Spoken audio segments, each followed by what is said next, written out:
All right, we are here in the next big rush with Fabio and Alara, myself from Portugal, speaking with the man himself, Grant Cardone from Miami. Now, if you remember anything that I've produced in the last year or so, you will know that I've been speaking about some real estate opportunities. Most importantly, Cardone Capital's opportunity for both accredited and non-accredited investors. So welcome, Grant. Let's talk real estate today. Hey, thank you so much for having me, and I'm happy to talk about stocks too. There are some stocks that I like to touch on every once in a while. I've been dying to buy Amazon for 300 points now. Now I'm terrified that for that entry point. Yeah, I know it's a bit too much. I don't even play with stocks of that stature. I like the tiny little things that can move a lot. But anyway, real estate. Why should people who are now invested into stocks? Why should they even look at real estate?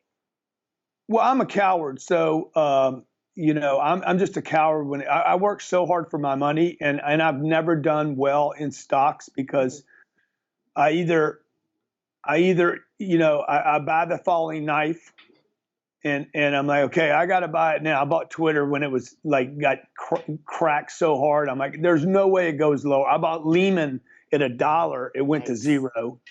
So that didn't work for me. Or what I do is I'll buy something and it does great, but I didn't take a big enough position. Yep. So with real estate, the thing that I have experienced with real estate is I'm willing and able to take a position that's really large, so that when you start thinking about a 2x or a 3x return on 20 million, that's different than 1,000% return on a $1 investment. For sure. And so when it's the higher risk stuff, I'm not willing to take that kind of for that. I just don't have the courage. But when it's a big piece of property in a great location and I have time on my side, and I know the debt's going to be paid down over 10, 15, 20, 30 years, and I'm getting Park Place at below replacement value, and I'm getting cash flow while I wait. To me, that is the most coward, chicken, courageous investment you can make, because it feels to me like I can't use the word guarantee, but when I do these deals, I feel with 99.99% certainty I'm going to get cash flow and appreciation.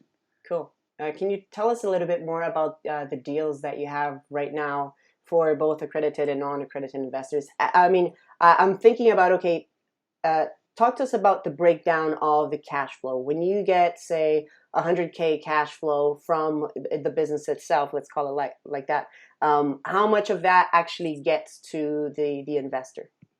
So as long as the property produces cash flow, and I only buy properties that produce cash flow, we target 4.5% to 6% per year positive cash flow without us enhancing the property or improving it. Okay. So on $100,000, we would expect that would pay out $6,000 a year, $500 a month, before I do anything that would cause that property to produce more than the 6%. My goal is for that property to do 15% a year. Oh, wow. Now, I've been buying real estate for 35 years. I have never done less than 25. The prospectus for both the accredited and the non-accredited targets 15, because I don't want to overpromise. When it comes to money, you don't want to overpromise and underdeliver. So we're at a 15% annualized return. That includes 6% plus the appreciation of the property. So when you start breaking down the use of leverage, for instance, in your example of the 100,000, right? I need probably $1 million investment. I need somewhere between $1 million and $1.5 million equity to buy a $4 million piece of property to produce $100,000 worth of cash flow. Right. And in that case, we will distribute the entire $100,000 to the investors, and go in there. We won't zero out the bank accounts, because I want to do things. I want to put fences up. I want to make it more secure. I might want to expand the pool or add a dog park or enhance the kitchens so that I can raise the rents. It's those little things that we can do that can take a deal from 6% to 8%, 10% cash flow. At which point somebody comes along to me and says, you know what, I'll buy your deal now. It's producing 10%, but I'll pay you enough to where their entry point will only be 5 or 6%, which means I would have doubled or tripled our money for the investors. Right, because it's leveraged. At which point we will become a seller. Cool. And are you looking at some specific regions? Is it U.S. only? What sort of, is it only residential? Tell me about the deals. Yeah. So these are typically the U.S. only for right now, but I just finished a 9-country tour. We shop property from London to Thailand. So I was in Dubai looking at real estate. We were looking at real estate in Singapore, which when I finished looking at real estate in Singapore, I was like, we got to get back to the United States and buy everything we can. Yeah. So right now we're in the southeast region of the United States, with the exception of Texas and Alabama, where there's a lot of job growth right now. So one of the things that we look for is we look for tax advantageous environments, particularly here in the U.S. We look for job growth. All the markets that we're in, we have positive job growth, and we have positive migration from states that are having financial problems. So people are starting to move out of those places. Mm-hmm. The type of properties that we look at are typically called garden style. Right. Meaning they're 2-story, maybe 3-story. These are not high rises most of the time, on large parcels of property. So like we just did a deal, 38 acres. It was $90 million, $92 million, beautiful property, brand new, $3 or $4 million swimming pool, very securely gated. This is not slumlord. It's not the hood. These are very, very nice properties. These are places I would live myself, but the rent is only $1,200 to $1,500 a month. Okay, cool. And tell me more about what can investors expect? I mean, obviously you can't promise anything, but what is the process? Say if somebody wants to sign up to Cardone Capital today, where do they go? What do they do? Yeah, so you go to cardonecapital.com. You tell us whether you're accredited or non-accredited. You would put your money in. It's for non-accredited, it's a minimum of $5,000. And I opened it up for non-accredited at the against the advisement of my counsel. They said, look, both accounting and legal said, do not do this. I'm like, look, 97% of my audience is non-accredited. For the last 20 years, I allowed very wealthy families and friends, close friends, invest with me. Other than that, I didn't let anybody else. My twin brother, my sister, and a handful of friends. But I have a huge audience. I have, 11, 12 million people follow me on the social medias. They bought my books, used my programs. And they found out that I was doing this, and they started saying, hey, we want in the deal too. So we spent the money to create the fund for non-accredited. The minimum's $5,000. That person would put their money in today, and probably within maybe 45 days, because we're closing some deals right now, they would get their first check, just because those deals have to close. We pay every month. I don't know of another fund that does that. None of the REITs do that. The biggest Blackstones and Goldmans and Fairfields and Equity Residentials, none of them pay every month. There's a reason they don't pay you every month. One, it's expensive, and two, they get to make money on your money while it sits there. But I wanted to pay people every month because I believe it's important to get money every month. So the non-accredited gets money every month. There is no preferred return on the non-accredited. On the accredited, there's what is that? Tell us what that means. Yeah, so on the accredited, there's a preferred return, meaning I'm obligated to deliver 6% per year to the investor before I get any upside in the deal. Okay, and I also want to go over the fees with you because you did a good job of explaining those. So the accredited and non-accredited, okay, there's no preferred return on the non-accredited. And there is a preferred return on the accredited. Now, this is the reason why. My thinking was it's very, very expensive to set up the smaller fund. Mm-hmm. Okay, like it cost me about $300,000 with the SEC to get the non-accredited fund. It's completely back. Just for paperwork. Just for paperwork. That's insane. I haven't even bought a piece of property yet. The non-accredited I'm sorry, the accredited, okay, the rich people fund, that cost me maybe $15,000. Wow. It was approved in 12 minutes. The non-accredited cost $300,000 and took me 10 months to get it approved. Dang. I didn't know this. I didn't know any of this when I started doing this. Well, what I found out was Wall Street does not want me taking money from non-accredited. Absolutely not. The whole deal is stacked against the little guy. They don't mind me taking money from rich people. They don't want me taking money from the little guy. So the little guy, and I grew up like a little guy, right? My mom, she was terrified at making an investment. She never got to look at the great deals. So we created this fund. I added the non-accredited because I want the little guy, somebody starting right now. All big guys, by the way, start as little guys. It's true.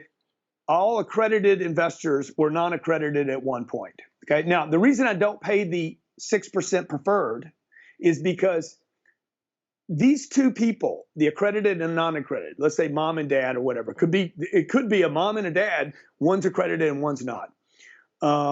They were divorced and now she's not accredited and he is. They could be in the same fund with the same exact properties.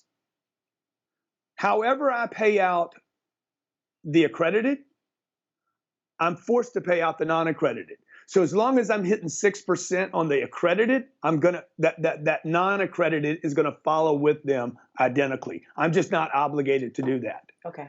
I'm not obligated to hit that number. That being said, I don't buy any properties that I don't think will do 6%. Okay. Now on my fees. Yes, please. We charge 1% on the equity raised on a deal.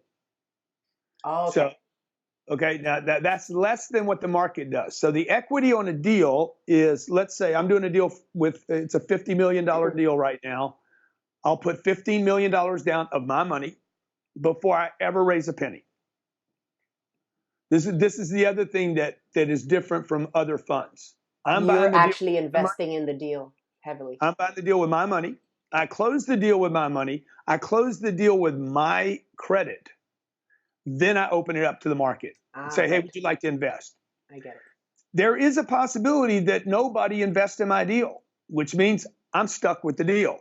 So the reason I do it like that, huh? It's got to be a good deal for you to run that risk of being stuck with it. Exactly. So I feel good about it, right? So I bought the stock. Okay. In this case, I didn't buy stock. I bought a piece of real estate. Skin in the game. Yeah. Yeah, skin in the game. So the $15 million that I put down, I charge a fee of 1%. Obviously, if nobody comes in, I'm not going to charge the fee because I'm just charging 1% to myself. 1% of $15 million would be, I think that's $150,000. Okay. Isn't that right? Yeah, $150,000. I have no idea. I don't do math in front of cameras. Let me see. It's a curse. Let me just figure this out. 1% times 15 million. That was my equity. Yeah, $150,000. Okay. So people are like, man, this guy's getting rich. He's making $150,000 every time he buys a property. There'll be at least, I would expect, 1,000 people that will invest in that fund. Okay, so if I divide that by 1,000, every investor paid me $150 a year to buy and manage that property. Now that $150 that each investor is paying me, you can't do legal work for $150,000. Okay, the legal bill on this one deal will be about 50 grand, just the legal bill. So I'm taking the risk. I'm finding the deal. I'm buying the deal. I'm closing the deal, doing due diligence on the deal, managing the deal, filling the deal up, collecting the cash flow, distributing the checks every month, sending you a K-1 in the case of that you live in the United States, and I got a file that we paid you money. So different from a stock or a dividend on AT&T stock. I'm distributing each investor as a partner. You're a partner in the property with me. Different than a passive investor in AT&T that gets a dividend stock and you're taxed at earned income, which is the highest tax rate. It is. The tax rates with this K1, because of the real estate depreciation, the investors, the 1,000 investors with me, get the same proportion to their investment in that property from the depreciation, which is a massive, massive, massive opportunity for investors today. Yeah. Yeah, no, taxes is really where it's at. If you don't know your tax code and you can't, circumvent it, then you're kind of doomed for sure. What other fees are you guys charging? We charge 1% on the acquisition and 1% on the exit. That's the total price of the property itself. Yeah. So the deal, let's say the deal's $50 million. We add $500,000 at acquisition to manage the fund. And when I sell the property, if we sell it for $75 million, $65 million would be our target on this particular transaction. We would be allowed a $650,000 exit fee to put the whole deal together. So 1% in, 1% out, and 1% on the equity per year. Okay, cool. And so where can people sign up? What's the website? Yeah, it's cardonecapital.com, and you can go there and either hit, invest now, register, or to look at the deals, you need to register, or you can schedule a call with one of our people that can answer any of your questions. Awesome. Can you tell us about that book that's sitting on your desk right there? Which one? The real estate one. Oh, if any of your stock investors want the book, they can grab the book for free. The website's cardonecapital.com/book. Awesome. So that's that. This is the portfolio. This is some of the properties. You'll see about 30 properties that we own right now, $1.2 billion worth of assets that I bought using the exact formula that I just shared with you. And you've been doing this for how long? I've been doing this since I was 30 years old, 31 years. Nice. Cool. Yeah. Well, I wish you lots of success. If people from, the Next Big Rush, the followers of the Next Big Rush, want to start with real estate, they don't know where to start. Maybe you think that your city isn't really the greatest part in the world to start investing, then check out Cardone Capital. All right. Thank you very much. Yes. Thank you so much for looking at this. No problem. I love real estate. I'm not holding anything right now. I got rid of the one piece of property that I had in Canada because I moved to Portugal for tax purposes. But I'm still interested, Hey, well, how great is Portugal? It's pretty darn great for taxes. Yeah. And food and wine. So we were in Spain. I was in Marbella. Yeah, Marbella. Yeah. And then we went down to Gibraltar, and we were trying to get up to Portugal, but ran out of time. But we're going to definitely make it there this year. Well, let me know. I'll be there. Good. I'll come see you. Cool. Well, thanks very much, Cardone. I'll catch up with you soon. Okay, thanks. Take care. Bye-bye.